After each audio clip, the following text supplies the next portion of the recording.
कल यहाँ यहीं सामने RS पैलेस होटल में आप सबने इंटरटेनमेंट का एक नौटंकी वाला एपिसोड देखा। बड़ी चर्चा हुई कि उप मुख्यमंत्री माननीय ब्रजेश पाठक जी मंत्री पुत्र से घुटनों के बल माफी मंगवाए। दरअसल उसमें सबसे बड़ा नौटंकीबाज कौन का कंपटीशन चल रहा था। माननीय ब्रजेश पाठक जी से मैं जानना चाहूँगा कि आप अपने को इस सरकार में ब्राह्मणों का सबसे बड़ा चेहरा मानते हैं। जिस दिन आदरणीय महेंद्र पांडे जी कैबिनेट मंत्री वरिष्ठ नेता को मंच से मां बहन की गाली दी गई, उस दिन आप खामोशी से ताली क्यों बजा रहे थे? जिस दिन मंच से भारतीय जनता पार्टी के कार्यकर्ताओं को, जब मैं बात करता हूं तो कार्यकर्ताओं में समाज के सभी वर्ग के लोग आ जाते हैं, हर जात बिरादरी के लोग आ जाते हैं, को दौड़ाकर माँ की गाली देकर, वो वीडियो आप लोगों के पास भी होगा, किसी के पास नहीं होगा तो कहिए मैं दे दूं, होगा ही, निश्चित रूप से होगा। माँ बहन की गाली देकर कहा गया कि इनको दौड़ाकर जूते मारो। उस दिन भी आदरणीय ब्रजेश पाठक जी आप चुप रहे। और तो और मैं वो तो खैर आपके पार्टी का मामला है, इंटरनल पॉलिटिक्स में आप क्यों खुश रहे जब आदरणीय जोगी जी को के बारे में अपशब्द कहे गए, मोदी जी शाह जी के बारे में अपशब्द कहे गए, ऐसे अपशब्द जो संसदीय कभी हो ही नहीं सकते। तब न सिर्फ आप खामोश रहे बल्कि इतने खुश हुए पाठक जी, आप इतने खुश हुए कि ओम प्रकाश राजभर जी को पकड़ के पैरों में लोट लोट के भारतीय जनता पार्टी में लेकर चले आए। दिल उतने से भी नहीं भरा। आपने ठान लिया कि सारे वरिष्ठ नेताओं को अपमानित किया है, खाली मुझे ही नहीं गाली दिया है। अरे पांडे तो आप भी हो, पाठक तो आप भी हो, मुझे ही गाली नहीं दिया है। इसलिए जब तक आपने उनको मंत्री नहीं बनवा लिया, आप चैन से नहीं बैठे। ब्रजेश पाठक जी, आपने उनसे माफी तब क्यों नहीं मंगवाया जब आप भाजपा में लेकर आए? भाजपा में लेकर आते समय माफी मंगवा लिए होते। अरे वो भारतीय जनता पार्टी के कार्यकर्ताओं से माफी मांग लिए होते तो हम सारे समझ गए होते कि हमसे भी माफी मांग लिए, क्योंकि समाज के सारे वर्गों का था।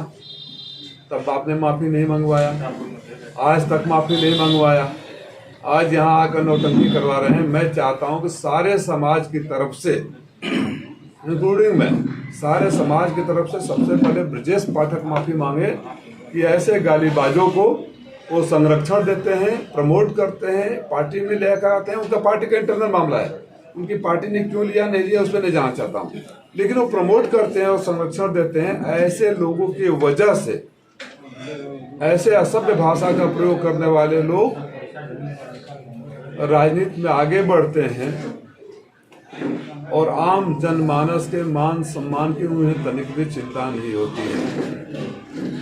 मेरे साथ ननकू राजभर भी हैं, हमारे पार्टी के प्रदेश सचिव हैं।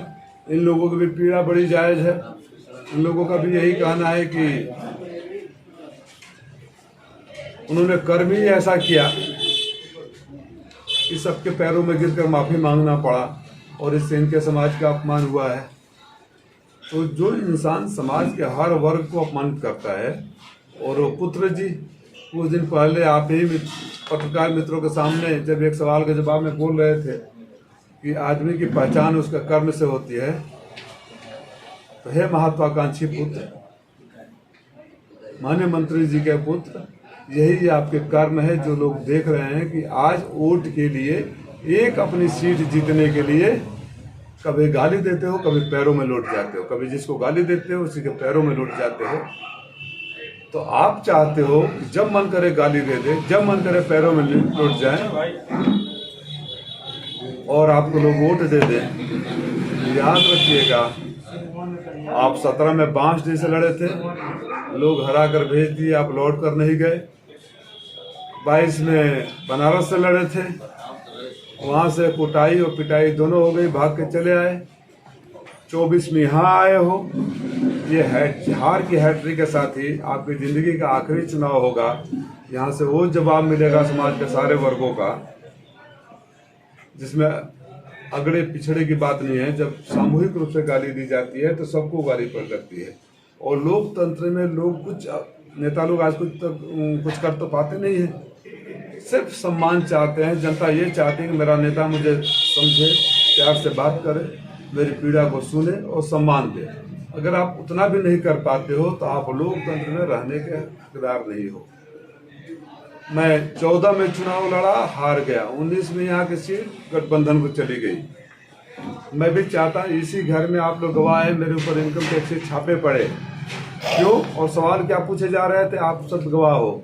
इस सोशल मीडिया पर देखते हैं आप इतने मरीजों का इलाज कराते हो, इतने गरीबों को शादी करते हो, इतने बच्चों को गोद लेते हुए पैसा कहाँ से आता है। और मैंने आप सब से कहा था, आप सब गवाह है, मैं कोई राजनीतिक भाषण नहीं दे रहा हूँ कि अगर मुझ पर इस बात के लिए दबाव इतना है तो मैं आप सबके सामने घोसी के मालिकों को वचन देता हूँ कि और 4 गुना करूँगा।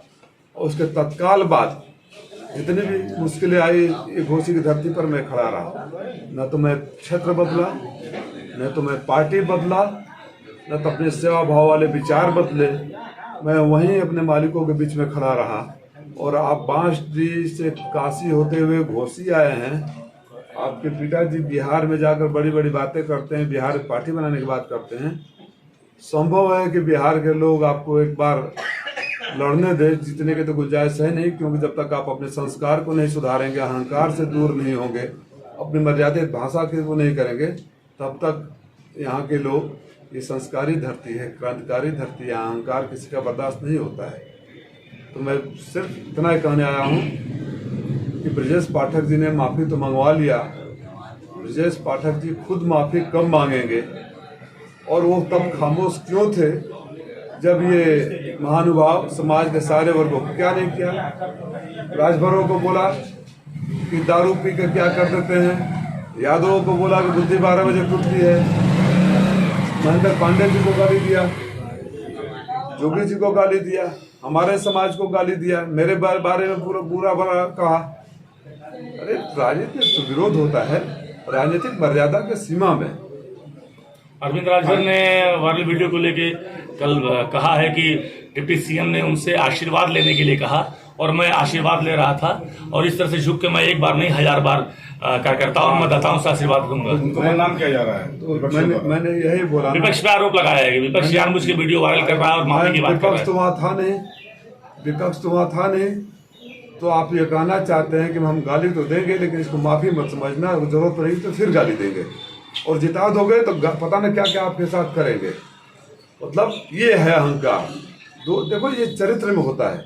अगर अंदर आपके अंदर अहंकार और क्या बोलते हैं थैंकलेस नेचर जिसका हो, जिसका किसी का आसान न माने, वो लोग ऐसी ही हरकतें करते हैं, और ये किसी के नहीं होते हैं। समाज के सभी वर्गों को समझना पड़ेगा। ऐसा तो नहीं कि पिछला बदला लिया गया हो जो पहले गाली दिया करते थे लोग। देखो इसका जवाब तो भारतीय जनता पार्टी के नेता ही दे सकते हैं, लेकिन जब उन्होंने कह दिया कि मैंने माफी ही नहीं मांगी तो बदला कैसे दिया। ये तो मतलब ये बोलते हैं ना, इनकी जुबान, इनका चरित्र, इनका संस्कार, इनका व्यवहार, इनका आचरण ही इनकी पहचान है, और ऐसे पहचान वालों को लोकतंत्र में और सामाजिक जिंदगी में कोई जगह नहीं है।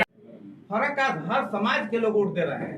ऐसा कोई समाज नहीं है जो हमारे प्रत्याशी को वोट नहीं दे रहा है। हमसे किसी की लड़ाई नहीं है।